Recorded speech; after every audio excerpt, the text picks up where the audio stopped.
साम्राज्य सामान्यांचा असामान्य आवाज।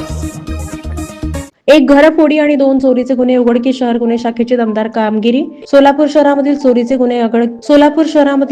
गुन्हे उघडकीस आणण्याबाबत माननीय श्री एम राजकुमार पोलीस आयुक्त, डॉक्टर दीपाली काळे पोलीस उपायुक्त गुन्हे शाखा, राजन माने सहाय्यक पोलीस आयुक्त गुन्हे सोलापूर शहर यांनी गुन्हे शाखेकडील पोलीस अधिकारी आणि अंमलदारांना मार्गदर्शन केलं होतं। 26 फेब्रुवारी रोजी पोलीस सहाय्यक निरीक्षक मुकेश गायकवाड यांचं पथक पोलीस आयुक्तालयात गस्त करत असताना जोडबसवाना चौकाच्या पुढे जमखंडी पूल येथे सार्वजनिक रस्त्यावर एक अशोक लेलँड कंपनीचा टेम्पोमध्ये काहीतरी संशयास्पद वस्तू घेऊन जात असताना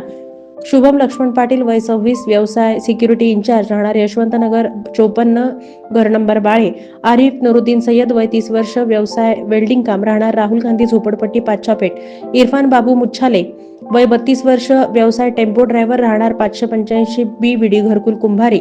यांना ताब्यात घेऊन त्यांच्याकडे चौकशी केली असता त्यांनी MSC बँकेने सील केलेल्या शारदा सूत मिल कुंभारी येथून सूत मिलमधील मोठ्या मशिनरी गॅस कटरच्या साहाय्याने कट करून ते टेम्पोमध्ये भरून विक्रीकरिता सोलापूरमध्ये आल्याचं सांगण्यात आलं। त्यांच्याकडून टेम्पो आणि टेम्पोमधील 4,60,125 रुपयांचा मुद्देमाल भारतीय नागरिक सुरक्षा संहिता कलम 35 ई प्रमाणे ताब्यात घेऊन त्याबाबत अधिक माहिती घेतली असता